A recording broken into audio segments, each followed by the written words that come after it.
Alam niyo bang sawang-sawa na rin ako sa pagmumukha ko kakapost. Lalo na dito sa TikTok at Facebook. Hay, tamis, hirap kumita ng pera. Kaya ito, nag-experimento ako. 1, 2, 3, tara!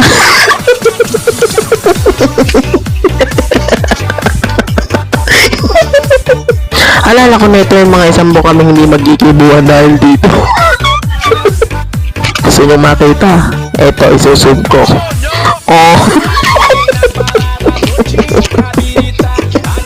Masama ang loob. Oo, sa lagay na yan. Hindi naman siya napilitan, di ba? Abugbog ba na talaga aabutin niya pag hindi? Hindi ko talaga sasabihin sa kanya na pinost ko to. Unless na lang kung makikita niya talaga. Post now, delete later. So, ayun lang guys. Bye-bye. Magpapag-check out na kasi kayo.